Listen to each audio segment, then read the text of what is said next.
ಬಂದೆ, ಹಿಂಗೆ ಕೇಳಿದ್ರು, ನಾನು ಹಿಂಗೆಲ್ಲ ಹೇಳಿದೆ ಅಂತ ಹೇಳಿ ಸಾಲೋಟ್ವಾಲ ಆಗ್ತೇನಂತ ಹೇಳಿದೆ. ತಾಯಿ ಅಂದ್ಕೊಂಡ್ಲು. ನೋಡಿ ಎಂಥ ತಾಯಂದ್ರಾಗೋಗಿದ್ದಾರೆ. ತಾಯಂದ್ರ ಗಮನಿಸ್ಬೇಕಿದ್ನ. ಬರೀ ಇಂಜಿನಿಯರ್ ಆಗು, ಡಾಕ್ಟರ್ ಆಗು, CA ಆಗು, ಏನೋ IAS ಆಗು, KAS ಆಗು, ಇದೇ ಈ ಗುರಿಗಳನ್ನು ಕೊಡ್ತಾ ಇದ್ದಾರೆ. ಅದು ಸೈನಿಕರಾಗ್ರಿ ಅಂತೇಳಿ ಒಬ್ಬರಾದ್ರೂ ಗುರಿಯನ್ನು ಕೊಡ್ತೀರೇನ್ರಿ ಜಗತ್ತಿನಲ್ಲಿ, ನಮ್ಮ ದೇಶದಲ್ಲಿ? ಆದ್ರೆ ನಮ್ಮನ್ನು ಕಾಯೋರು ಯಾರು? ಸೈನಿಕರೇ. ಆಪರೇಷನ್ ಸಿಂಧೂರ್, ಹೌದಲ್ವ? ಆದ್ದರಿಂದ ಆ ಒಂದು ನಿಟ್ಟಿನಲ್ಲಿ ನರೇಂದ್ರ ತಾಯಿಗೆ ಬಂದು ಹೇಳಿದ. ತಾಯಿ ಹೇಳಿದ್ಲು, ಎಂಥ ಅದ್ಭುತವಾದ ತಾಯಂತ್ರಾಗೋಗಿದ್ದಾರೆ ನಮ್ಮ ದೇಶದಲ್ಲಿ ಅನ್ನೋದಕ್ಕೆ ತಾಯಿ ಹೇಳ್ತಾಳೆ, ಹೌದೇನಪ್ಪ, ನೀನು ಸರೋಟ್ವಾಲ ಆಗ್ತೀಯಾ, ಬಾ ನನ್ನ ಜೊತೆಗೆ ಬಾ. ಅಲ್ಲಿ ಕೃಷ್ಣ, ಅದೇ ಪಾರ್ಥ ಸಾರಥಿಯ ಒಂದು ಫೋಟೋ, ಕೃಷ್ಣ ಸಾರಥಿಯಾಗಿ ಕೃಷ್ಣ ಅರ್ಜುನನ ರಥವನ್ನ ಓಡಿಸ್ತಾ ಇದ್ದಲ್ಲ, ಆ ಫೋಟೋವನ್ನ ತೋರಿಸಿ ಹೇಳ್ತಾಳೆ ತಾಯಿ, ನೋಡು ನೀನು ಸರೋಟ್ವಾಲನೇ ಆಗು, ಆದ್ರೆ ಕೃಷ್ಣನ ತರ ಧರ್ಮದ ರಥವನ್ನ ಓಡಿಸುವಂತ ಸಾರೋಟ್ವಾಲ ಆಗ್ಬೇಕು ನೀನು, ಸಾಮಾನ್ಯ ಸಾರೋಟ್ವಾಲ ಅಲ್ಲ. ಮುಂದೆ ಏನ್ ಮಾಡಿದ್ರು ಸ್ವಾಮಿ ವಿವೇಕಾನಂದರು? ತಾಯಿ ಭುವನೇಶ್ವರಿ ದೇವಿ ಆ ಒಂದು ಗುರಿಯನ್ನ ಕೊಟ್ಟಿದ್ದಕ್ಕಾಗಿ ಸಿಡಿಲ ಸಂತ ಸ್ವಾಮಿ ವಿವೇಕಾನಂದರು, ರಾಷ್ಟ್ರಭಕ್ತ ಸಂತ ಸ್ವಾಮಿ ವಿವೇಕಾನಂದರು ನಮಗೆ ಸಿಗೋದಕ್ಕೆ ಸಾಧ್ಯ ಆಯಿತು. ಅರ್ಥ ಆಯ್ತು? ಆದ್ದರಿಂದ ಆ ಒಂದು ನಿಟ್ಟಿನಲ್ಲಿ ಒಂದು ವಿನಂತಿ ಏನಪ್ಪ ಅಂತಂದ್ರೆ, ಒಳಗಡೆ ಅಡಗಿರುವಂತ ನಾವೆಲ್ಲ ಸಾಮಾನ್ಯರಲ್ಲ. Each soul is potentially divine ಅಂತ ಹೇಳ್ತಾರೆ ಸ್ವಾಮೀಜಿ. ಅಂತಂದ್ರೆ ಪ್ರತಿಯೊಂದು ಆತ್ಮವೂ ಕೂಡ ಅದು ಪ್ರಕಾಶಮಾನವಾಗಿದೆ, ಅದು ಶಕ್ತಿಯುತವಾಗಿದೆ, ಜಾಜ್ವಲ್ಯಮಾನವಾಗಿದೆ. ಹಾಗಿದ್ರೆ ಆ ಶಕ್ತಿ ಯಾರನ್ನ ಬಡದೆಬ್ಬಿಸ್ಬೇಕು. ಒಂದು ಸಾರಿ ಆ ಶಕ್ತಿ ಜಾಗೃತ ಆಯಿತು ಅಂತಂದ್ರೆ ನಮ್ಮ ಕಡೆಗೆ ಯಾರು ಬಳ್ಳಿ ನೋಡೋದಕ್ಕೂ ಕೂಡ ಶಕ್ತಿ ಬರೋದಿಲ್ಲ. ಅವರಿಗೆ ಭಯ ಪಟ್ಕೊಳ್ತಾರೆ. ಹಿಂದೂಗಳು ಹಂಗೆ ಬೆಂಕಿ ನೋಡ್ರಿ, ನೀವೆಲ್ಲ ಹಾಕೊಂಡಿದ್ದೀರಿ ಕೇಸರಿ ಇದು ಸನ್ಯಾಸಿಗಳು ಯಾಕೆ ಹಾಕೊಳ್ತಾರೆ ಅಂತ, ಬೆಂಕಿ ಇದು, ಬೆಂಕಿ. ಅರ್ಥ ಇತ್ತು? ಆದ್ದರಿಂದ ನಮ್ಮಲ್ಲಿ ಆ ಒಂದು ಅದ್ಭುತವಾದ ಒಂದು ಶಕ್ತಿ ಇದೆ. ಮತ್ತೆಂಥ ರಾಣಿಯರಾಗೋಗಿದ್ದಾರೆ ಹೇಳಿದ್ರು. ಅನ್ಯಮತಿಯರಿಗೆ ನಮ್ಮ ಯುವತಿಯರು ಬಲಿಯಾಗ್ತಾ ಇದ್ದಾರೆ. ಯಾಕೆ ಬಲಿಯಾಗ್ತಾ ಇದ್ದಾರೆ? ಇದಕ್ಕೆ ಕಾರಣ ಏನಪ್ಪಾ ಅಂತಂದ್ರೆ, ನಾವು ನಮ್ಮ ಧರ್ಮದ ತಿರುಳನ್ನ ಅವ್ರಿಗೆ ಹೇಳ್ಕೊಡ್ತಾ ಇಲ್ಲ. ನಮ್ಮ ಧರ್ಮದ ತಿರುಳನ್ನ ಅವರಿಗೆ ಹೇಳ್ಕೊಡ್ತಾ ಇಲ್ಲ. ಎಂಥ ಅದ್ಭುತವಾದ ವೇದ ಉಪನಿಷತ್ತು ಪುರಾಣಗಳನ್ನ ಹೊಂದಿದಂತ ಹಿಂದೂ ಧರ್ಮ ನಮ್ಮದು. ಎಂಥ ಅದ್ಭುತವಾದ ಒಂದು ಆ ಶಕ್ತಿಯನ್ನ ಹೊಂದಿದಂತ ಧರ್ಮ ನಮ್ಮದು. ರಾಣಿ ಪದ್ಮಾವತಿ ಯಾವುದೋ ಒಬ್ಬ ಮೊಘಲನಿಗೆ ಇನ್ನ ನಾನು ಬಲಿಯಾಗ್ಬಿಡ್ತೇನೆ ಅಂತ ಹೇಳಿ ತಾನು ಬೆಂಕಿಗೆ ಹಾಕೊಂಡು ಬಿಟ್ಲಲ್ಲ, ಅವಳ ಕಥೆಯನ್ನ ಹೇಳಿದ್ರೇನ್ರಿ ನಮ್ಮ ಯುವತಿಯರಿಗೆ? ಹೇಳಲಿಲ್ಲ. ಅರ್ಥ ಆಯ್ತು? ಸೀತೆ ಅಷ್ಟು ದಿನವೂ ಕೂಡ ರಾವಣನ ಕಡೆ ಇದ್ರೂ ಕೂಡ ತನ್ನ ಪವಿತ್ರತೆಯನ್ನ ಕಳ್ಕೊಳ್ಳಿಲ್ಲ. ಎಂಥ ಅದ್ಭುತವಾದ ಪವಿತ್ರತೆ ಶಕ್ತಿ! ರಾವಣ ಬಂದ ತಕ್ಷಣವೇ ಒಂದು ಹುಲ್ಲಿನ ಕಡ್ಡಿಯನ್ನ ಮಧ್ಯದಲ್ಲಿ ಹಾಕಿಬಿಟ್ರೆ ಅದು ಬೆಂಕಿ ಆಗಿಬಿಡುತ್ತಲ್ಲ, ಅಂಥ ಅದ್ಭುತ ಪವಿತ್ರತೆಯನ್ನ ಹೊಂದಿದಂತ ದೇಶ ನಮ್ದು. ಹಾಗಿದ್ರೆ ಇದನ್ನ ಹೇಳಿದ್ವ ನಾವು ಯುವತಿಯರಿಗೆ, ಮಕ್ಕಳಿಗೆ? ಅದರಿಂದ ಇವತ್ತು ಏನಾಗಿದೆ, ನಾವು ನಮ್ಮದನ್ನ ನಾವು ಕೊಡೋದಕ್ಕೆ ಸ್ವಲ್ಪ ಎಲ್ಲೋ ವ್ಯತ್ಯಾಸ ಆಗ್ತಾ ಇದೆ. ಇದಕ್ಕೆ ಮುಖ್ಯ ಕಾರಣ ಏನು ಅಂತಂದ್ರೆ, ಮೆಕ್ಯಾಲೆ ತಂದಂತಹ ಆ ಒಂದು ಶಿಕ್ಷಣ ಪದ್ಧತಿ. ಇವತ್ತು ನಾವು ಗುರುಕುಲ ಪದ್ಧತಿಯನ್ನ ನಾವು ಸಂಪೂರ್ಣ ಬಿಟ್ಬಿಟ್ಟಿದ್ದೇವೆ. ಹೌದು, ಆಂಗ್ಲ ಮಾಧ್ಯಮದ ಆ ಒಂದು ಶಿಕ್ಷಣವನ್ನ ನಾವು ಮಕ್ಕಳಿಗೆ ಕೊಡ್ತಾ ಇದ್ದೇವೆ ಸಮಾಜದಲ್ಲಿ. ಯಾಕಂತ ಹೇಳಿದ್ರೆ ಗೌರ್ಮೆಂಟ್ ಕನ್ನಡ ಮೀಡಿಯಂ ಸ್ಕೂಲಿಗೆ ಹಾಕಿದ್ರೆ ಅವರಿಗೆ ಅದು ಏನು ಅಂತಂದ್ರೆ ಮುಂದೆ ಏನು ಸಾಧಿಸೋದಕ್ಕೆ ಸಾಧ್ಯ ಇಲ್ಲ ಅಂತ ಹೇಳಿ ಆ ಒಂದು ಆಂಗ್ಲ ಮಾಧ್ಯಮಕ್ಕೆ ನಾವು ಬಲಿಯಾಗ್ತಾ ಇದ್ದೇವೆ. ಗುರುಕುಲ ಪದ್ಧತಿಯನ್ನ ತೆಗೆದುಬಿಟ್ಟ ಮೆಕ್ಯಾಲೆ ಹೇಳಿದ್ರಲ್ಲ, ಏನು ಅಂತಂದ್ರೆ ಈ ದೇಶದಲ್ಲಿ ಯಾರು ಸುಳ್ಳರಿಲ್ಲ, ಕಳ್ಳರಿಲ್ಲ, ಏನೂ ಇಲ್ಲ, ಅದ್ಭುತವಾದ ಒಂದು ದೇಶ. ಪ್ರಾಮಾಣಿಕತೆಯನ್ನ ತೆಗೆದುಹಾಕಿದ್ದು ಬ್ರಿಟಿಷ್. ಯಾಕೆ ತೆಗೆದುಹಾಕಿದ್ರು? ನಾವು ಅದನ್ನ ಒಪ್ಪಿಕೊಂಡು ಬಿಟ್ವಿ. ನಮ್ಮಲ್ಲೇ ತಪ್ಪಿದೆ. ಅದರಿಂದ ಈ ಕುಟುಂಬ ಸಂಸ್ಕಾರ ಅನ್ನುವಂಥದ್ದು ಒಂದು ಬರ್ತದೆ. ಕುಟುಂಬ ಸಂಸ್ಕಾರ ಮಕ್ಕಳಿಗೆ 3 ವರ್ಷದ ಬುದ್ಧಿ 100 ವರ್ಷಕ್ಕೆ ಅಂತ ಹೇಳ್ತಾರೆ. ಎಷ್ಟು? 3 ವರ್ಷದ ಬುದ್ಧಿ 100 ವರ್ಷಕ್ಕೆ. ನೀವು 3 ವರ್ಷಕ್ಕೆ ಮಕ್ಕಳಿಗೆ ಏನೇನು ಸಂಸ್ಕಾರವನ್ನ ಕೊಡ್ತೀರೋ ಅದು 100 ವರ್ಷದವರೆಗೂ ಇರ್ತದೆ. ಕಡೆಗೆ ಅವ್ರ ಮಕ್ಕಳಿಗೆ, ಅವ್ರ ಮೊಮ್ಮಕ್ಕಳಿಗೆ ಇದ್ರೆ ಅವ್ರ ಮೊಮ್ಮಕ್ಕಳಿಗೆ ಅದೇ ಸಂಸ್ಕಾರವನ್ನ ಅವರು ಕೊಡ್ತಾರೆ. ಅರ್ಥ ಆಯ್ತು? ಅದರಿಂದ ಒಂದು ಮಕ್ಕಳಿಗೆ ಏನು ಹೇಳ್ಕೊಡ್ಬೇಕು ಅಂತಂದ್ರೆ, ನನ್ನ ದೇಶ ಅದ್ಭುತ, ಏನು ಹೇಳ್ಕೊಡ್ಬೇಕು? ನನ್ನ ದೇಶ ಅದ್ಭುತ, ಎದರಲ್ಲಿಯೂ ಕೂಡ ಹಿಂದಿಲ್ಲ, ಅದ್ಭುತವಾದ ಋಷಿ ಮುನಿಗಳ ಒಂದು ದೇಶ ನಂದು, ಅದ್ಭುತವಾದ ರಾಜರು ರಾಣಿಯರು, ಶಿವಾಜಿಯಂತಹ, ರಾಣಾ ಪ್ರತಾಪ್ ಸಿಂಗ್ನಂತಹ ವೀರ ರಾಜರಾಗುವುದಂತಹ ದೇಶ ನಂದು. ಹೌದು, ತಾಯಿ ಶಿವಾಜಿಯನ್ನ ಬೆಳೆಸುವಂತ, ಜಿಜಾಬಾಯಿ ಬೆಳೆಸುವಂತ ಸಂದರ್ಭದಲ್ಲಿ ಯೋಚನೆ ಮಾಡಿದ್ಲಂತೆ. ಏನಪ್ಪಾ ಅಂತಂದ್ರೆ, ಹೌದು, ಒಂದು ಯುದ್ಧದಲ್ಲಿ ಸೋತು ಬಂದ್ಬಿಟ್ಟ ಶಿವಾಜಿ. ಸೋತು ಬಂದ ತಕ್ಷಣನೇ ಜಿಜಾಬಾಯಿ ಯೋಚನೆ ಮಾಡ್ತಾಳೆ, ನನ್ನ ಮಗ ಶಿವಾಜಿ ಯಾಕೆ ಸೋತು ಬಂದ ಯುದ್ಧದಲ್ಲಿ? ಯೋಚನೆ ಮಾಡ್ತಾಳೆ. ಇವತ್ತು ಎದರಲ್ಲಾದ್ರೂ ಹಿಂದು ಬಿದ್ದರೆ ಮಕ್ಕಳು ಯೋಚನೆ ಮಾಡ್ತಾರೆ ತಾಯಂದ್ರು. ಇಲ್ಲ, ತಾಯಂದ್ರು ಅಥವಾ ಪಾಲಕರು ಅಂತ ಹೇಳ್ಬೋದು. ಪಾಲಕರು ಯೋಚನೆ ಮಾಡೋದಿಲ್ಲ. ಏನಂತಾರೆ? ಟೀಚರೇ ಸರಿ ಇಲ್ಲ ಅಂತ ಹೇಳ್ಬಿಡ್ತಾರೆ. ಹೇಳ್ತಿರೋ ಇಲ್ಲೋ? ಸ್ಕೂಲಲ್ಲಿ ಟೀಚರ್ಸೇ ಸರಿ ಇಲ್ಲ, ಅವ್ರು ಸರಿ ಕರೆಕ್ಷನ್ನೇ ಮಾಡಿಲ್ಲ. ಇದೆಲ್ಲ ಕೇಳೋ ಬರ್ತದೆ ನಮಗೆ, ಹೌದಾ ಇಲ್ಲೋ? ಅದರಿಂದ ಆ ಒಂದು ನಿಟ್ಟಿನಲ್ಲಿ ಏನಪ್ಪಾ ಅಂತಂದ್ರೆ, ಇಲ್ಲಿ ಜೀಜಾಬಾಯಿ ಯೋಚನೆ ಮಾಡಿದ್ಲು ಏನು ಅಂತಂದ್ರೆ, ನನ್ನ ಶಿವಾಜಿ ಯಾವಾಗಲೂ ಕೂಡ ಸೋತವನಲ್ಲ ಯುದ್ಧದಲ್ಲಿ, ಪರಾಕ್ರಮಿಯವನು. ಯಾಕಂತ ಹೇಳಿದ್ರೆ, ಪ್ರತಿಯೊಂದು ತುತ್ತನ್ನ ಹಾಕುವಂತ ಸಂದರ್ಭದಲ್ಲಿ ಜೀಜಾಬಾಯಿ ಆ ಶಿವಾಜಿಗೆ ಹೇಳ್ತಾ ಇದ್ಲು, ನೀನು ಧೈರ್ಯವಂತನಾಗಬೇಕು, ನೀನು ಶೂರವಂತನಾಗಬೇಕು, ನೀನು ಅದ್ಭುತವಾದ ಹಿಂದವಿ ಸಾಮ್ರಾಜ್ಯವನ್ನ ಕಟ್ಟುವಂತಹ ಅದ್ಭುತವಾದ ಒಂದು ಕಿಡಿಯಾಗಬೇಕು ಅಂತ ಹೇಳಿ ಆ ಒಂದು ವಿಚಾರವನ್ನ ಕೊಡ್ತಾ ಕೊಡ್ತಾ ತಾಯಿ ಊಟವನ್ನ ಮಾಡಿಸ್ತಾ ಇದ್ಲು, ಆ ಹಾಲನ್ನ ಉಣಿಸ್ತಾ ಇದ್ಲು ಶಿವಾಜಿಗೆ. ಅಂತ ಒಂದು ಸಂದರ್ಭದಲ್ಲಿ ಯೋಚನೆ ಮಾಡ್ತಾಳೆ. ಒಂದು ದಿವಸ ಜೀಜಾಬಾಯಿ ದೇವಸ್ಥಾನಕ್ಕೆ ಹೋದಂತ ಸಂದರ್ಭದಲ್ಲಿ ದಾದಿಯ ಕಡೆಗೆ ಬಿಟ್ಟು ಹೋಗಿರ್ತಾಳೆ. ಆ ದಾದಿಯ ಹಾಲನ್ನ ಆ ಮಗು ಉಂಡಿರ್ತದೆ. ಆದ್ದರಿಂದ ಜೀಜಾಬಾಯಿ ಅನ್ಕೊಳ್ತಾಳೆ, ಆ ದಾದಿಯ ಹಾಲನ್ನ ಕುಡಿದಿರೋದ್ರಿಂದ ಆ ಒಂದು ಅಂಶ ಏನಿದೆಯೋ ಆದ್ರಿಂದ ಶಿವಾಜಿ ಸೋತು ಬಂದ ಅಂತ ಹೇಳಿ ಯೋಚನೆ ಮಾಡ್ತಾಳೆ ತಾಯಿ ಜೀಜಾಬಾಯಿ. ಇಷ್ಟು ಸೂಕ್ಷ್ಮವಾಗಿ ಯೋಚನೆ ಮಾಡಿ ಮಕ್ಕಳನ್ನ ಬೆಳೆಸುವಂತಹ ದೇಶ ನಮ್ಮದು. ಇವತ್ತೆಲ್ಲ ಹೋಯ್ತದಲ್ಲ, ಎಲ್ಲ ಹೋಯ್ತು. ಶೂರತನ ಎಲ್ಲ ಹೋಯ್ತು, ಧೀರತನ ಎಲ್ಲ ಹೋಯ್ತು. ಪದ್ಮಾವತಿ ಎಲ್ಲಿ ಹೋದ್ರು, ದುರ್ಗಾವತಿ ಎಲ್ಲಿ ಹೋದ್ರು, ರಾಣಿಯರು ಎಲ್ಲಿ ಹೋದ್ರು, ರಾಣಿ ಲಕ್ಷ್ಮೀಬಾಯಿ, ರಾಣಿ ಚೆನ್ನಮ್ಮ, ಇಷ್ಟು ಜನ ಬೇಕ್ರಿ ನಿಮಗೆ. ಭಾರತದಲ್ಲಿ ಆಗುವಂತ ಮಹಾಪುರುಷರ ಸಂಖ್ಯೆ ಇನ್ನೆಲ್ಲೂ ಸಿಗೋದಕ್ಕೆ ಸಾಧ್ಯ ಇಲ್ಲ, ಅಸಂಖ್ಯ ಅದು. ಹಂಗಿದ್ರೆ ಯಾಕೆ ಈ ಒಂದು ಸ್ಥಿತಿ ಬಂತು ನಮಗೆ? ಯೋಚನೆ ಮಾಡಬೇಕಾದಂತಹ ಸಂಗತಿ. ಅದರಿಂದ ಆ ಒಂದು ನಿಟ್ಟಿನಲ್ಲಿ ಈ ಕುಟುಂಬ ಸಂಸ್ಕಾರ ಅನ್ನುವಂಥದ್ದು ಬಹಳ ಮುಖ್ಯವಾಗ್ತದೆ. ತಂದೆ ತಾಯಿಯನ್ನ ನೋಡಿಕೊಳ್ಳುವಂಥದ್ದು, ದೊಡ್ಡವರ ಬಗ್ಗೆ ಗೌರವವನ್ನ ತೋರಿಸುವಂಥದ್ದು, ಭಗವಂತನ ಎದುರುಗಡೆ ಬಗ್ಗಿ ನಮಸ್ಕಾರ ಮಾಡುವಂಥದ್ದು, ಹೌದಾ ಇಲ್ವೋ? ಯಾವ್ದಾದ್ರು ದೇವಸ್ಥಾನವನ್ನ ಕಂಡ್ರೆ ಅಲ್ಲಿ ಬಗ್ಗಿ ನಮಸ್ಕಾರ ಮಾಡುವಂಥದ್ದು, ಇವೆಲ್ಲ ಏನು ಅಂತಂದ್ರೆ ನಮ್ಮ ಹಿಂದೂ ಧರ್ಮದ ಒಂದು ತಳಹದಿ. ಯಾಕೆ ಮಾಡಬೇಕು ಅಂತಾರೆ ಇವತ್ತಿನ ಯುವಕರು ಯುವತಿಯರು. ಯಾಕೆ ಮಾಡಬೇಕು ನಮಸ್ಕಾರವನ್ನ? ಯಾಕೆ ದೊಡ್ಡವರಿಗೆ ಗೌರವವನ್ನ ತೋರಿಸ್ಬೇಕು? ಅವ್ರಿಗಿಂತ ಹೆಚ್ಚಿನ ಒಂದು ಶಿಕ್ಷಣವನ್ನ ನಾವು ಪಡ್ಕೊಂಡಿದ್ದೇವೆ. ಅವ್ರಿಗಿಂತ ಹೆಚ್ಚಿನ ಒಂದು MA PhD MA ಅದೇನು PhD ಎಲ್ಲ ಇರ್ತದಲ್ಲ, ಅದನ್ನೆಲ್ಲ ನಾವು ಪಡ್ಕೊಂಡಿದ್ದೇವೆ. ಅದು ತಿಳ್ಕೊಳ್ಬೇಕು. 26 PhDಗಳಿರ್ಲಿ, 20 MAಗಳನ್ನು ಪಡ್ಕೊಂಡಿರ್ಲಿ, ಆದ್ರೆ ಅದ್ಭುತವಾದ ಸಂಸ್ಕೃತಿಯನ್ನ ಹೊಂದದೇ ಇರುವಂತಹ ಒಬ್ಬ ವ್ಯಕ್ತಿಯನ್ನ ಕಟ್ಕೊಂಡು ಏನು ಮಾಡೋದಿದೆ ಸಮಾಜ? ಇದ್ರೆ ಏನು ಉಪಯೋಗ ಅದು? ಹೌದಾ ಇಲ್ವಾ? ಆದ್ರಿಂದ ಶಿಕ್ಷಣ ಕೊಡಿ. ಶಿಕ್ಷಣ ಕೊಡೋದಕ್ಕೆ ನಮಗೆ ಬೇಜಾರಿಲ್ಲ, ಶಿಕ್ಷಣ ಬೇಕಾಗ ಸ್ವಾಮೀಜಿ ಹೇಳಿದ್ರು ಅದನ್ನ ವಿವೇಕಾನಂದರು. ಆದ್ರೆ ಆ ಶಿಕ್ಷಣ ಹೆಂಗಿರ್ಬೇಕು ಅಂತಂದ್ರೆ ಸಂಸ್ಕಾರಯುತವಾದ ಶಿಕ್ಷಣ ನಮಗ್ ಬೇಕಿವತ್ತು, ಸಂಸ್ಕೃತಿಯುಕ್ತವಾದ ಶಿಕ್ಷಣ ನಮಗ್ ಬೇಕಿವತ್ತು. ಸನಾತನ ಧರ್ಮ ಏನು ಅದರ ಒಂದು ತಿರುಳನ್ನು ಹೇಳುವಂತ ಶಿಕ್ಷಣ ನಮಗೆ ಇವತ್ತು ಬೇಕು. ಸುಮ್ನೆ ABCD ಕಲಿಸ್ಬಿಟ್ಟು ಸುಮ್ನೆ ಅದು ಜೀವನಕ್ಕೆ ಉಪಯೋಗ ಆಗಲಾರದಂತ ಶಿಕ್ಷಣ ನಮಗೆ ಇವತ್ತು ಬೇಕಾಗಿಲ್ಲ.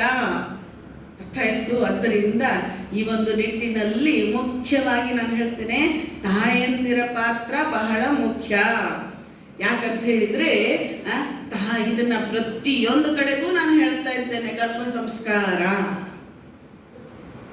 ಇವತ್ತು ನಮ್ಮ ಅನುಭವದ ಪ್ರಕಾರ, ಯಾಕಂದ್ರೆ ಮಕ್ಕಳು ಸ್ವಲ್ಪ ಮೊಂಡತನ ಮಾಡೋದಕ್ಕೆ ಶುರು ಮಾಡಿದ ತಕ್ಷಣನೇ, ಆಮೇಲೆ ಮಕ್ಕಳು ಮಾತು ಕೇಳಲಿಲ್ಲ, ಮಕ್ಕಳು ಸರಿಯಾಗಿ ಶಾಲೆಗೆ ಹೋಗಲಿಲ್ಲ, ಏನೋ ಮಾಡಲಿಲ್ಲ, ನಮ್ಮ ಕಡೆ ಕರ್ಕೊಂಡು ಬರ್ತಾರೆ. ಮಾತಾಜಿ ಮೊಬೈಲನ್ನೇ ಬಿಡ್ತಾ ಇಲ್ಲ ಮಗು, ನನ್ನ ಮಗಳು ಅಥವಾ ಮಗ ಮೊಬೈಲಲ್ಲೇ ಇರ್ತಾನೆ ಯಾವಾಗಲೂ ಅಂಥೇಳಿ. ನಾನು ಒಂದು ಉದಾಹರಣೆ ಕೊಡ್ತೇನೆ ನಿಮಗೆ. ಪ್ರಹ್ಲಾದ ಹೆಂಗೆ ಹರಿಭಕ್ತನಾದ? ಅವನು ತಾಯಿಯ ಗರ್ಭದಲ್ಲಿರುವಾಗ ನಾರದರು ಭಾಗವತವನ್ನ ಹೇಳಿದಂಥ ಸಂದರ್ಭದಲ್ಲಿ ಆ ಭಾಗವತವನ್ನ ಕೇಳಿ ಅವನು ಅಸುರರ ಒಂದು ಆ ವಂಶದಲ್ಲಿ ಹುಟ್ಟಿದ್ರೂ ಕೂಡ ಪ್ರಹ್ಲಾದ ದೊಡ್ಡ ಹರಿಭಕ್ತನಾದ. ಎಂತ ಹರಿಭಕ್ತನಾದ? ಸಾಮಾನ್ಯ ಹರಿಭಕ್ತನಾಗಲಿಲ್ಲ ಅವನು.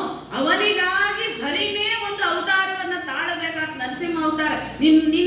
ನಿನ್ನ ದೇವರು, ನಿನ್ನ ಹರಿ ಈ ಕಬ್ಬದಲ್ಲಿ ಇದ್ದಾನೇನೋ ಅಂತ ಕೇಳಿ ಹೌದು ಇದ್ದಾನೆ ಅನ್ನುವಂತಹ ಅದ್ಭುತವಾದ ಆತ್ಮವಿಶ್ವಾಸವನ್ನ ಹೊಂದಿದಂತ ಆ ಭಾರತರನ್ನ ಹೊಂದಿದಂತ ದೇಶ ಇದು ನಮ್ದು. ಹೌದೋ ಇಲ್ವೋ?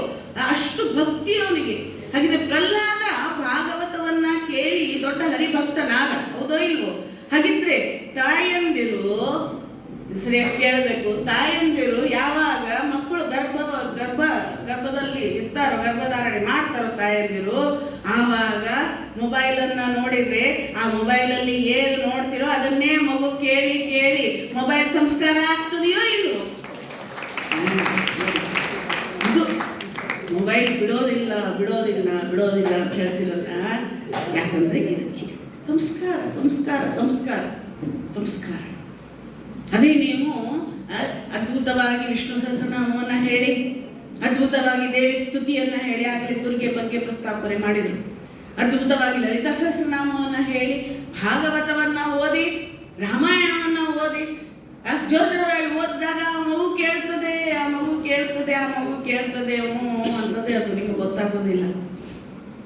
ಅವಾಗ ಏನಾಗ್ತದೆ?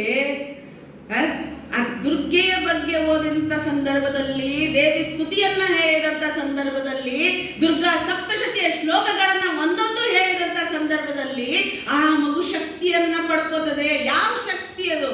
ಅದ್ಭುತವಾದ ದುರ್ಗೆಯ ಶಕ್ತಿ ಯಾವ ರೀತಿ ಇತ್ತು? ಯಾದೇವಿ ಸರ್ವಭೂತೇಷು ಮಾತೃರೂಪೇಣ ಸಂಸ್ಥಿತ, ಯಾದೇವಿ ಸರ್ವಭೂತೇಷು ಶ್ರದ್ಧಾರೂಪೇಣ ಸಂಸ್ಥಿತ ಅಂತ ಹೇಳಿ ಆ ಒಂದು ಶಕ್ತಿ ರೂಪದಲ್ಲಿ, ಮಾತೃ ರೂಪದಲ್ಲಿ, ನಿದ್ರಾ ರೂಪದಲ್ಲಿ, ಬುದ್ಧಿ ರೂಪದಲ್ಲಿ, ಎಲ್ಲದರಲ್ಲಿಯೂ ಕೂಡ ಸ್ಥಿತೆಯಾಗಿರುವಂತಹ ತಾಯಿಯ ಒಂದು ಆಶೀರ್ವಾದ ಅದರ ಮೇಲಾಗ್ತದೆ. ಮತ್ತೆ ಪ್ರತಿಯೊಬ್ಬ ರಾಕ್ಷಸನ ಸಂಹಾರವನ್ನ ಮಾಡಿದ್ದು ಅದರಲ್ಲಿ ಬರ್ತದೆ. ಆವಾಗ ಆ ಮಗುವಿಗೆ ಯಾವ ಶಕ್ತಿ ಬರ್ತದೆ ಅಂತಂದ್ರೆ, ಆ ಒಂದು ಏನು ಸಮಾಜದಲ್ಲಿ ನಡೀತಾ ಇದೆಯೋ, ನಡಿಬಾರದು ನಡೀತಾ ಇದೆಯೋ, ಆ ಒಂದು ಅನೈತಿಕವಾದದ್ದು ನಡೀತಾ ಇದೆಯೋ, ಆವಾಗ ಆ ಮಗು ಅದನ್ನ ಪ್ರತಿಭಟಿಸುವಂತ ಶಕ್ತಿಯನ್ನ ತಾಯಿಯ ಗರ್ಭದಿಂದಲೇ ಪಡ್ಕೊಂಡು ಬಿಡುತ್ತದೆ. ಇದು ಅದ್ಭುತವಾದದ್ದು. ಆದ್ರೆ ಈಗೇನಾಗಿದೆ? Time pass. ಯಾಕಂತ ಹೇಳಿದ್ರೆ ಎಲ್ಲ ಬೆಡ್ ರೆಸ್ಟ್ ಹೇಳ್ಬಿಡ್ತಾರೆ. ಈಗ ಟೈಮ್ ಪಾಸ್ ಹೆಂಗೆ ಮಾಡೋದು? ಇಲ್ಲೋ ಮೊಬೈಲ್ ನೋಡ್ಬೇಕು, ಇಲ್ಲೋ ಟಿವಿ ನೋಡ್ಬೇಕು. ಹೌದಾ ಇಲ್ಲೋ? ಈಗ ಪಾರಾಯಣಗಳು ಸ್ವಲ್ಪ ಕ್ವಚಿತ. ಈ ಕಡೆ ನನಗೆ ಗೊತ್ತಿಲ್ಲ, ಈ ಕಡೆ ಎಲ್ಲ ಸ್ವಲ್ಪ ಶ್ರದ್ಧೆ ಜಾಸ್ತಿ ಅನ್ನಿಸ್ತದೆ, ಈ ಕಡೆ ಜನರಿಗೆ ಜಾಸ್ತಿ ಬರ್ತದೆ ಅಂತ ಹೇಳಿ ಅಲ್ವಾ? ಅದರಿಂದ ನಿಮಗೆ ಈ ಒಂದು ವಾತಾವರಣ ಇರೋದ್ರಿಂದ ಬಹಳ ನಿರ್ಮಲವಾದ ಒಂದು ವಾತಾವರಣ. ಮತ್ತು ನೀವು ಅದನ್ನ ಮಾಡಬಲ್ಲಿರಿ.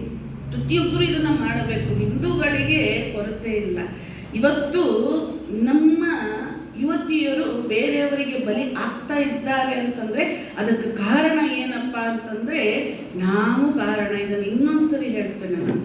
ಆದ್ದರಿಂದ ಈ ಅದ್ಭುತವಾದ ವಿಚಾರಗಳನ್ನ ನಮ್ಮ ಮಕ್ಕಳಿಗೆ ಕೊಟ್ರೆ, ನಿಮ್ಮ ಮಕ್ಕಳಿಗೆ ಹೌದು ಬಾ ಕೂತ್ಕೋ, ಅರ್ಧ ಗಂಟೆ ಬಾ ಲಲಿತಾ ಸಹಸ್ರನಾಮ ಪಾರಾಯಣವನ್ನ ಮಾಡೋಣ, ಬಾ ಒಂದು ಅರ್ಧ ಗಂಟೆ ಬಾ ಹೋಗಿ ಬರೋಣ, ಅಲ್ಲಿ ಆಂಜನೇಯನ ಎದುರುಗಡೆ ಕೂತ್ಕೊಂಡು ಒಂದೆರಡು ಭಜನೆ ಮಾಡ್ಕೊಂಡು ಬರೋಣ, ಬಾ. ಯಾರು ಕರ್ಕೊಂಡು ಬರ್ತೀರೇನೋ? ಸಂಪ್ರದಾಯ ಹೋಗ್ಬಿಟ್ಟಿದೆ. ಅದರಿಂದ ಎಂಥ ಅದ್ಭುತವಾದ ಯುವತಿಯರು ನಮಗೆ ಇವತ್ತು ಬೇಕಾಗಿದ್ದಾರೆ. ಯುವತಿಯರು ಅಂತಂದ್ರೆ ನನ್ನ ಜೀವ ಹೋದ್ರೂ ಚಿಂತೆ ಇಲ್ಲ, ನನ್ನ ಧರ್ಮವನ್ನ ನಾನು ಬಿಡೋದಿಲ್ಲ ಅನ್ನುವಂತಹ ಯುವತಿಯರು ನಮಗೆ ಇವತ್ತು ಬೇಕಾಗಿದ್ದಾರೆ. ಅದು ನಮ್ಮ ರಕ್ತದಲ್ಲಿದೆ, ನಮ್ಮ ನರನಾಡಿಗಳಲ್ಲಿ ಅದು ಹರಿತಾ ಇದೆ. ಆಂಜನೇಯ ಇದ್ದಲ್ಲ, ಆಂಜನೇಯನ ಒಂದು ಸ್ಥಾನ ಇದು, ಅವನನ್ನು ನೆನಪಿಸ್ಕೊಳ್ಳೋದಕ್ಕೆ ಇಚ್ಛೆ ಪಡ್ತಾನೆ. ಆಂಜನೇಯ ಇದ್ದಲ್ಲ, ಅವನಿಗೆ ಅವನ ಒಳಗಡೆ ಇರುವಂತಹ ಶಕ್ತಿ ಅವನಿಗೆ ಅದರ ಒಂದು ಅರಿವಿರಲಿಲ್ಲ. ಅವನಿಗೆ ಋಷಿಗಳ ಶಾಪ ಇತ್ತು ಅಂತೇನೋ ಬರ್ತದೆ. ಅವನು ಬಹಳ ಕಿಟ್ಲೆ ಮಾಡ್ತಾ ಇದ್ದ, ಋಷಿಗಳ ಶಾಪ ಕೊಟ್ಟುಬಿಟ್ರು, ನಿನ್ನ ಶಕ್ತಿ ಯಾರು ನಿನಗೆ ಅದನ್ನ ಅನುಭವಕ್ಕೆ ಮಾಡೋದಕ್ಕೆ ಅದು ನಿನ್ನಲ್ಲಿದೆ ಅಂತ ಹೇಳಿ ನಿನಗೆ ಅವರು ಗುರುತು ಮಾಡೋವರೆಗೂ ನಿನಗೆ ಆ ಶಕ್ತಿಯ ಪರಿವು ಆಗೋದಿಲ್ಲ, ಅರಿವಾಗೋದಿಲ್ಲ ಅಂತ ಹೇಳಿ ಇತ್ತು ಅವನಿಗೆ. ಸಿಕ್ಕಾಪಟ್ಟಿ ಕಿಟ್ಲೆ ಮಾಡ್ತಾರೆ ಹನುಮಂತ. ಅವಾಗ ಜಾಂಬುವಂತ ಹೇಳ್ತಾನೆ, ನಿನ್ ಸೀತೆ ಕಡೆ ಯಾರು ಹೋಗೋದು, ಸಮುದ್ರವನ್ನ ಹಾರಿ. ಅವಾಗ ಹನುಮಂತನಿಗೆ ಜಾಂಬುವಂತ ನೆನಪು ಮಾಡ್ತಾ, ಹನುಮಂತ ಈ ಕಾರ್ಯವನ್ನ ಮಾಡಬೇಕು ಅಂತಂದ್ರೆ ನಿನ್ನಿಂದಲೇ ಸಾಧ್ಯ, ನಿನ್ನಲ್ಲೇ ಅದ್ಭುತವಾದ ಶಕ್ತಿ ಇದೆ, ಹಾರು ಅಂತಂದ. ಆ ಹನುಮಂತನಿಗೆ ಅವನ ಒಳಗಡೆ ಇದ್ದಂತ ಶಕ್ತಿಯ ಒಂದು ಪರಿವಿರ್ಲಿಲ್ಲ, ಅರಿವಿರ್ಲಿಲ್ಲ. ಅವನಿಗೆ ಏನ್ ಮಾಡಿದ, ಹಾರಿದ ಹನುಮಂತ, ಸೀತೆಯನ್ನ ಕಂಡು ಹಿಡಿದ. ಕಡೆಗೆ ರಾಮ ಹೋದ, ಸೀತೆಯನ್ನ ಕರ್ಕೊಂಡು ಬಂದ. ಅದೆಲ್ಲ ನಮ್ಗೆ ಗೊತ್ತಿದೆ ರಾಮಾಯಣ. ಆದ್ರೆ ಇಲ್ಲಿ ನಾವು ಯೋಚನೆ ಮಾಡಬೇಕಾದದ್ದು ಏನಪ್ಪಾ ಅಂತಂದ್ರೆ, ನಮ್ಮಲ್ಲಿಯೂ ಕೂಡ ಒಬ್ಬೊಬ್ಬ ಹಿಂದೂವಲ್ಲಿಯೂ ಕೂಡ ಅದ್ಭುತವಾದ ಶಕ್ತಿ ಅಡಗಿದೆ. ಹಾಗಿದ್ರೆ ನಮಗೂ ಯಾರಾದ್ರೂ ಶಾಪ ಇದೆ ಅಲ್ರಿ? ಶಾಪ ಗೀಪ ಏನಿಲ್ಲ, ನಾವು ಮರ್ತು ಬಿಟ್ಟಿದ್ದೇವೆ, ಅದನ್ನ ನಾವು ಮರ್ತು ಬಿಟ್ಟಿದ್ದೇವೆ. ಯಾಕೆ ಹೇಳ್ರಿ? ಯಾಕಂತ ಹೇಳಿದ್ರೆ ನಮ್ಮ ಶಿಕ್ಷಣ ಪದ್ಧತಿ ಆ ತರ ಆಗ್ಬಿಟ್ಟಿದೆ. ಆ ಶಿಕ್ಷಣ ಪದ್ಧತಿ ಹೇಳ್ತದೆ, ಸ್ವಾಮಿ ವಿವೇಕಾನಂದರು ಹೇಳ್ತಾರೆ, ನಮ್ಮ ಒಂದು ಇತಿಹಾಸ ಇವತ್ತು ನಮಗೇನು ಹೇಳ್ತಾ ಇದೆ ಅಂತಂದ್ರೆ, ಅವ್ರು ಬಂದ್ರು ದರೋಡೆ ಮಾಡ್ಕೊಂಡು ಹೋದ್ರು, ಇವ್ರು ಬಂದ್ರು ಲೂಟಿ ಮಾಡ್ಕೊಂಡು ಹೋದ್ರು, ಅವ್ರು ಬಂದ್ರು ನಮ್ಮ ಮೇಲೆ ಒಂದಿಷ್ಟು ಏನೋ ಅಪಚಾರವನ್ನು ಅನಾಚಾರವನ್ನು ಏನೋ ಮಾಡಿ ಹೋದ್ರು, ನಮ್ಮ ದೇಶವನ್ನ ಆಳಿ ಹೋದ್ರು ಅಂತ ಹೇಳಿ ಬರ್ತದೆ ಹೊರತು, ಈ ರಾಜ ಅದ್ಭುತವಾಗಿ ಈ ತರ ಪರಾಕ್ರಮದಿಂದ ಹೋರಾಡಿದ. ಶಿವಾಜಿಯ ಬಗ್ಗೆ ಇವತ್ತು ಅದ್ಭುತವಾದ ವಿಚಾರಗಳನ್ನ ನಮ್ಮ ಪಠ್ಯ ಪುಸ್ತಕದಲ್ಲಿ ಹೇಳ್ತಾರೇನು? ರಾಣಾ ಪ್ರತಾಪ್ ಸಿಂಗನ ಬಗ್ಗೆ ಇವತ್ತು ಹೇಳ್ತಾರೇನು? ಆದ್ರೂ ಇವತ್ತು ನಮ್ಮ ಪಾಲಕರು ಅದ್ರ ಬಗ್ಗೆ ಧ್ವನಿ ಎತ್ತಾ ಇಲ್ಲ. ಅದರಿಂದ ನಮ್ಮ ಹಿಂದುತ್ವದಲ್ಲಿ ಅಡಗಿರುವಂತ ಶಕ್ತಿಯನ್ನ ನಮ್ಮ ಮಕ್ಕಳು ಅನುಭವಕ್ಕೆ ತರುವುದಕ್ಕೆ ಸಾಧ್ಯ ಆಗ್ತಾ ಇಲ್ಲ. ಈ ಹಿಂದೂ ಸಮ್ಮೇಳನಗಳು ಯಾಕೆ ಅಂತಂದ್ರೆ, ಇದು ಜಾಂಬುವಂತನ ಕಾರ್ಯವನ್ನ ಮಾಡ್ತಾ ಇದೆ. ಏನು ಅಂತಂದ್ರೆ, ನಮ್ಮಲ್ಲಿ ಅಡಗಿರುವಂತಹ ಆ ಒಂದು ಹಿಂದೂ ಅನ್ನುವಂತಹ ಅದ್ಭುತ. ಮತ್ತೆ ಇನ್ನೊಂದು ಹೇಳ್ತಾನೆ, ಹಿಂದೂ ಧರ್ಮ, ಹಿಂದೂ ಯಾರು ಹಿಂದೂ ಸ್ಥಾನದಲ್ಲಿ ಇರ್ತಾರೋ ಅವರು ಹಿಂದೂಗಳೇ ಅಂತಂದ್ರೆ, ಅದ್ಭುತವಾದ ಉತ್ಕೃಷ್ಟವಾದ ಉನ್ನತವಾದ ಒಂದು ಜೀವನವನ್ನ ನಡೆಸುವಂತಹ ರೀತಿ ಹಿಂದೂ ಅನ್ನುವಂಥದ್ದು. ಅರ್ಥ ಆಯ್ತು? ಆದ್ದರಿಂದ ಹಿಂದೂ ಧರ್ಮ ಅಂತ ಹೇಳಿ ಅಲ್ಲ, ಹಿಂದೂಗಳು ಅಂತಂದ್ರೆ ಯಾರ್ಯಾರು, ಅವ್ರು ಯಾರೇ ಇರ್ಲಿ, ಅವ್ರು ಯಾರಿದ್ರೂ ಕೂಡ ಹಿಂದೂಸ್ಥಾನದಲ್ಲಿ ಇದ್ದ ಮೇಲೆ ಹಿಂದೂಗಳೇ ಅವರು ಅನ್ನುವಂಥದ್ದು. ಆದ್ದರಿಂದ ಈ ಒಂದು ಹಿಂದೂ ಸಮ್ಮೇಳನಗಳು ಎಷ್ಟು ಅದ್ಭುತವಾಗಿ, ಬಹುಶಃ ಇದು 4ನೇದೋ 5ನೇದೋ ನಾನು ಬರ್ತಾ ಇರೋದು, ಆದ್ರೆ ಎಷ್ಟು ಅದ್ಭುತವಾಗಿ ಆ ಒಂದು ವಿಚಾರ ಅಂತಂದ್ರೆ, ನಾನು ಹೇಳಿದ್ನೆಲ್ಲ, ಜಾಂಬವಂತನ ಕಾರ್ಯ ನಮ್ಮ ಒಳಗಡೆ ಅಡಗಿರುವಂತಹ ಹಿಂದುತ್ವವನ್ನ ಬಡದೆಬ್ಬಿಸ್ಬೇಕಾಗಿದೆ ಇವತ್ತು. ನೀವು ಬಡದೆಬ್ಬಿಸ್ರಿ. ಅದ್ಭುತವಾದ ಶಿಕ್ಷಣವನ್ನ, ಪರಾಕ್ರಮಯುಕ್ತವಾದ ಶಿಕ್ಷಣವನ್ನ, ಧೀರತೆಯ ಶಿಕ್ಷಣವನ್ನ, ಪ್ರಾಮಾಣಿಕತೆಯ ಶಿಕ್ಷಣವನ್ನ ಮಕ್ಕಳಿಗೆ ಕೊಡಿ. ಆವಾಗ ಯಾರ ಜೊತೆಗೂ ಕೂಡ ಹೋಗೋದಕ್ಕೆ ಸಾಧ್ಯ ಇಲ್ಲ, ನಮ್ಮ ಧರ್ಮವನ್ನ ಅವ್ರು ಬಿಡೋದಕ್ಕೆ ಸಾಧ್ಯ ಇಲ್ಲ ಅಂತೇಳಿ. ಅದರಿಂದ ಈ ಒಂದು ನಿಟ್ಟಿನಲ್ಲಿ ಈ ಒಂದು ಪ್ರಯತ್ನ ನಡಿಬೇಕಾಗಿದೆ. ಅದರಿಂದ ನಾವೆಲ್ಲರೂ ಕೂಡ, ಮತ್ತೆ ಇನ್ನೊಂದು ಹೇಳ್ತೇನೆ, ನಾವೆಲ್ಲರೂ ಮನಸ್ಸು ಮಾಡಿದರೆ, ಭಾರತೀಯರು ಮನಸ್ಸು ಮಾಡಿದರೆ, ಹಿಂದೂಗಳು ಮನಸ್ಸು ಮಾಡಿದರೆ ಒಗ್ಗಟ್ಟಿಗೆ ಕೊರತೆ ಆಗೋದಕ್ಕೆ ಸಾಧ್ಯವೇ ಇಲ್ಲ. ಇವತ್ತಿನ ದಿವಸ ಸಂಕಲ್ಪ ಮಾಡಬೇಕು. ಏನು ಅಂತಂದ್ರೆ, ಇವತ್ತಿನಿಂದ ನಾನು ತಾಯಂದಿರು ಮತ್ತೆ ತಂದೆಯರು, ಪಾಲಕರು, ಯಾರಾದ್ರೂ ಶಿಕ್ಷಕರಿದ್ರೆ ಅವರು ಕೂಡ ನನ್ನ ಮಕ್ಕಳಿಗೆ ನಾನು ಇವತ್ತಿನಿಂದ ಹೇಳ್ಕೊಡುವಂಥ ಪಾಠ ಹೆಂಗಿರ್ಬೇಕು ಅಂತಂದ್ರೆ, ಅವರ ಬಂದ್ರು ಲೂಟಿ ಮಾಡ್ಕೊಂಡು ಹೋದ್ರು, ಇವ್ರು ಬಂದ್ರು ನಮ್ಮ ಮೇಲೆ ಆಳ್ವಿಕೆಯನ್ನ ಮಾಡಿದ್ರು, ದಬ್ಬಾಳಿಕೆಯನ್ನ ಮಾಡಿದ್ರು ಅಂತ ಹೇಳಿ ಅಲ್ಲ. ಶಿವಾಜಿ ಹಿಂಗಿದ್ದ ಮಗನೇ, ರಾಣಿ ದುರ್ಗಾವತಿ ಈ ರೀತಿ ಇದ್ಲು, ರಾಣಿ ಪದ್ಮಾವತಿ ಈ ರೀತಿ ಇದ್ಲು ಮಗಳೇ. ಇದು ನಮ್ಮ ಭಾರತದ ಪರಂಪರೆ, ಆಧ್ಯಾತ್ಮಿಕ ಪರಂಪರೆ ಅಥವಾ ಧೀರತೆಯ ಒಂದು ಪರಂಪರೆ ನಮ್ದು ಅನ್ನುವಂಥ ವಿಚಾರವನ್ನ ಹೇಳ್ಕೊಡ್ತೇನೆ ಅಂತ ಹೇಳಿ ಸಂಕಲ್ಪವನ್ನ ಮಾಡಿ, ಮತ್ತೆ ಅಷ್ಟೇ ಅದ್ಭುತವಾಗಿ ಈ ಚಿಕ್ಕ ಊರಿನಲ್ಲಿಯೂ ಕೂಡ ನಮ್ಮ ಶ್ರೀಧರ್ ಹೆಗಡೆಯರವರು ಹಾಗೂ ಇನ್ನ ಎಲ್ಲರೂ ಕೂಡ ಇದಕ್ಕೆ ಯಾರ್ಯಾರು ಶ್ರಮಿಸಿದ್ದಾರೋ ಅವರೆಲ್ಲರೂ ಕೂಡ, ಮತ್ತೆ ನಮ್ಮ ನಾಯಕರವರು, ಶ್ರೀಪಾದ್ ನಾಯಕರವರು ಕೂಡ ಅದ್ಭುತವಾಗಿ ಈ ಒಂದು ಕಾರ್ಯಕ್ರಮವನ್ನ ಸಂಯೋಜನೆ ಮಾಡಿದ್ದಾರೆ. ಮತ್ತೆ ತಾವೆಲ್ಲರೂ ಕೂಡ, ನಾವು ಬಹಳ ಜನ ಏನು ಮಾಡಿಬಿಡ್ತೇವೆ, ನಾವು ಇನ್ನೂ ಹಿಂದುಳಿದಿದ್ದೇವೆ. ಸುಮ್ಮನೆ ನಾವೆಲ್ಲ ಸೇರಿದ್ದೇವೆ, ಕಿವಿ ಮಾತು ಹೇಳ್ತೇನೆ ನಿಮಗೆ. ನಾವು ಬಹಳ ಜನ ಏನು ಮಾಡಿಬಿಡ್ತೇವೆ, ಈ ಕಿವಿಯಿಂದ ಕೇಳಿ ಕಿವಿಯಿಂದ ಬಿಟ್ಟುಬಿಡ್ತೇವೆ.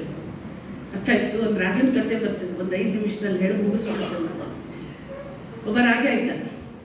ರಾಜ ಅವನು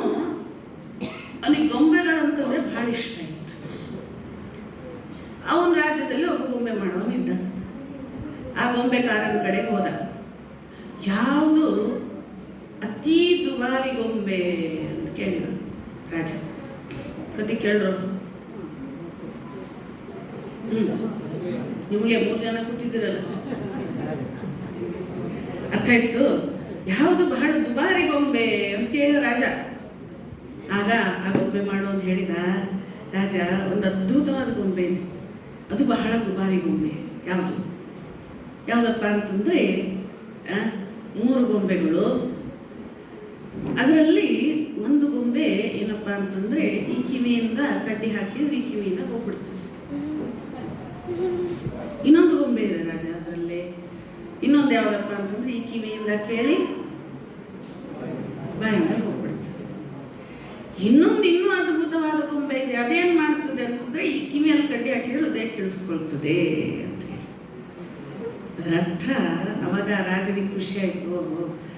ಇದರಲ್ಲಿ ಕಡೇ ಗೊಂಬೆಯನ್ನ ನನಗೆ ಕೊಡು ಅಂತ ಹೇಳಿದ ರಾಜ. ಹಾಗೆ ನಮ್ಮ ಸೆಲೆಕ್ಷನ್ನು ಏನಾಗ್ಬೇಕು, ಕಡೆಯದಾಗಬೇಕು. ಈ ಕಿವಿಯಿಂದ ಕೇಳಿ, ಹೌದು ಗಂಗಾಧರ ಹೆಗಡೆ ಅವರು ಬಂದಿದ್ರು, ಎಲ್ಲ ವ್ಯವಸ್ಥೆಗಳನ್ನ ಮಾಡಿದ್ರು, ಮಾತಾಜಿಯವರು ಬಂದಿದ್ರು, ಈಗ ಕೇಳಿದ್ವಿ ಬಿಟ್ಬಿಡೋದಲ್ಲ. ಇನ್ನು ಸ್ವಲ್ಪ ಜನ ಏನು ಮಾಡ್ತಾರೆ, ಕೇಳ್ತಾರೆ, ಹೌದ್ರಿ ಹೋಗಿದ್ದೆ ಕಾರ್ಯಕ್ರಮ, ನನಗೂ ಕರ್ತಿದ್ರು, ನನಗೂ ಬರೋದಕ್ಕಾಗಲಿಲ್ಲ ನೋಡ್ರಿ, ಹೆಂಗಿತ್ತು ಕಾರ್ಯಕ್ರಮ? ಬಹಳ ಅದ್ಭುತವಾಗಿತ್ರಿ, ಮುಗಿತಲ್ಲಿ.